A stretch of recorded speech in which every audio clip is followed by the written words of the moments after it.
নমস্কার বন্ধুরা, মুনমুন কিচেনে আপনাদের সবাইকে স্বাগত। প্রতিদিনের মতো দেখুন আজকে এসেছি আবার একটা নতুন রেসিপি নিয়ে। আজকে একটা দারুণ স্বাদের স্ন্যাক্সের রেসিপি শেয়ার করব।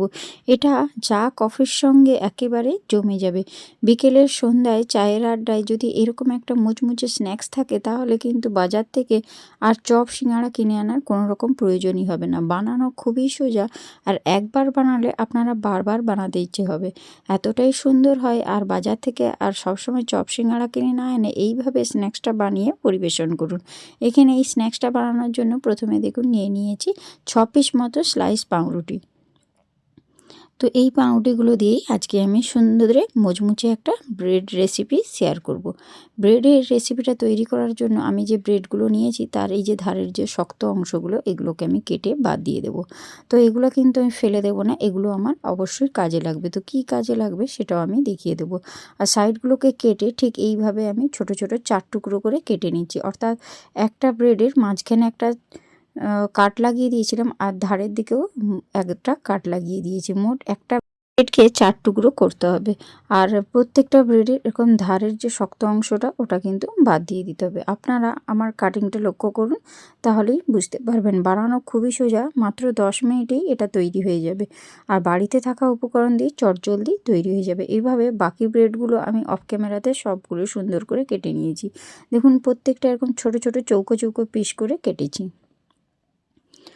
তো এবারে এগুলোকে আমি একটা সাইডে এখন সরিয়ে রেখে দিচ্ছি। আর এই যে ধারের অংশগুলো আমি কেটে নিয়েছিলাম, আর যে স্লাইসের যে শেষের দিকে যে একটা শক্ত অংশ থাকে ওটাও নিয়ে নিয়েছি। নিয়ে এগুলোকে হাতের সাহায্যে দেখুন ছোট ছোট করে টুকরো করে কেটে নিচ্ছি। এবারে এই সবগুলোকে আমি একটা মিক্সির বোলের মধ্যে নিয়ে নেব। দিয়ে আমি ব্রেড ক্রাম্বস বানিয়ে নেব।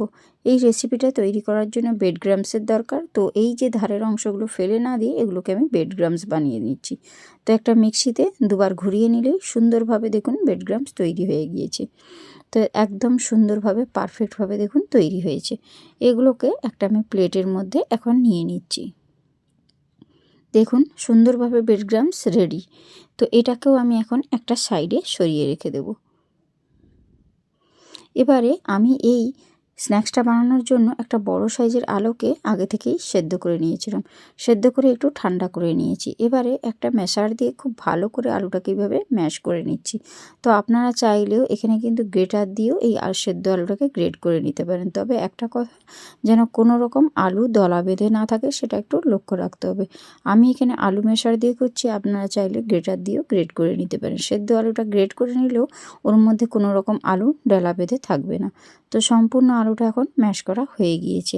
এবারে এই পুরটা তৈরি করার জন্য আমি বেশ কিছু উপকরণ দিয়ে দিচ্ছি একটা ছোট সাইজের পেঁয়াজ একদম কুচো করেছি। ঝালের জন্য দিয়ে দিচ্ছি 2টো কাঁচা লঙ্কা, আর বেশ কিছুটা পরিমাণে দিয়ে দিলাম পেঁয়াজ কলি। এই পেঁয়াজ কলিগুলোকে ছোট্ট ছোট্ট করে কেটেছি। আর এখন দিয়ে দিচ্ছি ফ্রেশ ধনেপাতার কুচো। আর পেঁয়াজ কলিটা দিলে বন্ধুরা খেতে খুব ভালো লাগবে। আর এখন দিয়ে দিচ্ছি স্বাদ মতো লবণ। আর চাইলে এখানে আপনারা নিজেদের পছন্দ মতো কিছু সবজিও অ্যাড করতে পারেন। দিয়ে দিয়েছি হলুদের গুঁড়ো, লঙ্কার গুঁড়ো, ধনিয়ার গুঁড়ো, আর এখন সবার শেষে দিয়ে দেবো 1/2 চামচ মতো জিরে গুঁড়ো। সব কিছু উপকরণ আমার এখন দেয়া হয়ে গিয়েছে। এবার হাতের সাহায্যে খুব ভালো করে আলুটাকে মেখে নিতে হবে।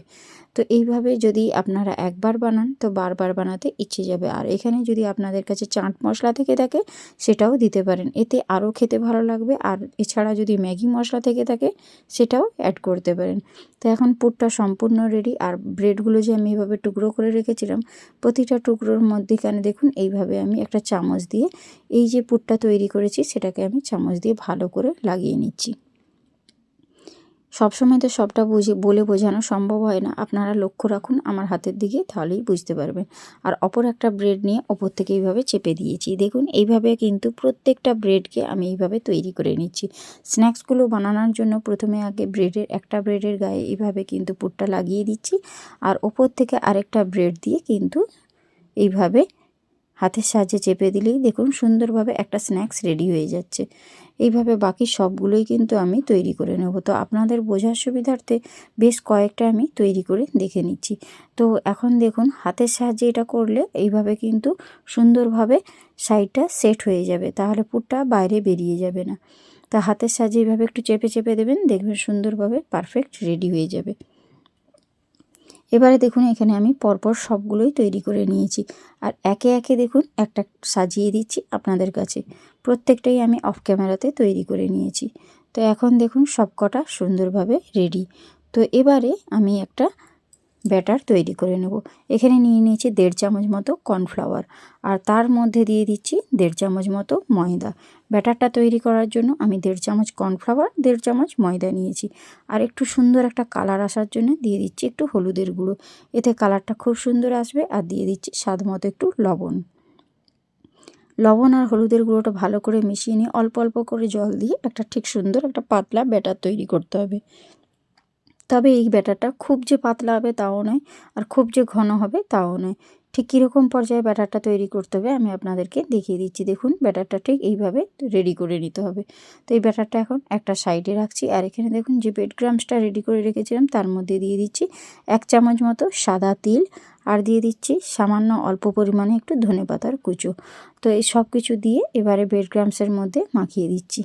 তো সাদা তিল আর ধনেপাতাটা দিলে এই যে স্ন্যাক্সটা দেখতে এত সুন্দর লাগবে যে দেখেই মনে হবে যেন একসঙ্গে 2-3টে খেয়ে নিই। তো এইভাবে দেখুন ব্রেড ক্রাম্বসটা রেডি করে নিয়েছি। এবারে আমি যে ব্রেডগুলো পুর ভরে রেডি করেছিলাম সেগুলো ওই ব্যাটারের মধ্যে ডুবিয়ে নিয়ে ওপরে এইভাবে ব্রেড ক্রাম্বসের একটা কোটিং করে নিচ্ছি। দেখুন আপনারা যেভাবে নাস্তা বানান অন্যান্য সময় ঠিক সেইভাবেই এইরকম কোডিং করে নেবেন। তাহলে দেখবেন এই যে স্ন্যাক্সগুলো বানাবো সেগুলো খেতে অসাধারণ লাগে। একদম মুচমুচে হয়ে তৈরি হবে, ওপরটা খাস্তা হবে আর ভীষণ মুচমুচে হবে। আর একটা খেলে 10টা একসঙ্গে খেতে ইচ্ছে যাবে।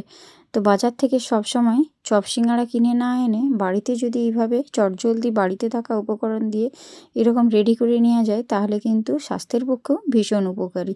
তো এইভাবে দেখুন আপনাদের সঙ্গে কথা বলতে বলতে আমি বেশ কতকগুলো একই রকমভাবে কোডিং করে নিয়েছি। তো বাকিটা আমি অফ ক্যামেরাতে তৈরি করব, তবে আপনাদের বোঝার সুবিধার্থে আমি কতকগুলো কিন্তু এইভাবে বানিয়ে দেখিয়ে দিচ্ছি। তো কার কার আজকের আমার এই রেসিপিটা ভালো লাগলো অবশ্যই কমেন্ট বক্সে কমেন্ট করে জানাবেন। আপনাদের একটা কমেন্ট আমাকে ভিডিও বানাতে অনেকটা উৎসাহ দেয়। তো একই রকমভাবে দেখুন আমি অফ ক্যামেরাতে সবগুলোই রেডি করে নিয়েছি। এখনই দেখুন দেখতে কতটা লোভনীয় হয়েছে। এবারে এপাশে আমি গ্যাসের উপর আগে থেকেই কিন্তু কড়াই বসিয়ে দিয়ে তাতে বেশ কিছুটা পরিমাণে রিফাইন অয়েল দিয়ে দিয়েছিলাম। আর তেলটা কিন্তু একদম ধোঁয়া ওঠা গরম করে নিয়েছি, আর তেলটা সম্পূর্ণ কড়ার গায়ে এভাবে বুলিয়ে দিয়েছি, তাহলে একটুও জড়িয়ে যাবে না। তেলটা খুব ভালো করে গরম হয়ে গেলে আমি কিন্তু একসঙ্গে সবগুলো দেব না। প্রথমে কিন্তু আমি 4টে দিয়ে দিয়েছি, আগে 4টে ভালো করে ভাজবো, তারপরে কিন্তু একসঙ্গে সবগুলো না দিয়ে আমি কিন্তু 4টে-5টে করে দিয়ে ভেজে নেব।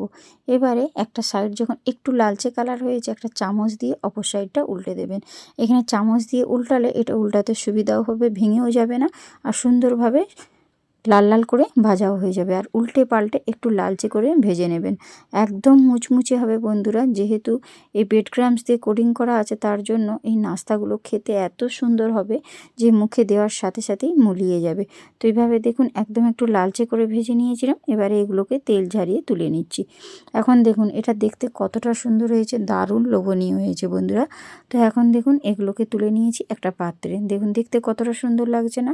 এবারে আমি ওই গরম তেলের মধ্যে বাকি যেগুলো আছে সবগুলোই কিন্তু একে একে ভেজে নেব।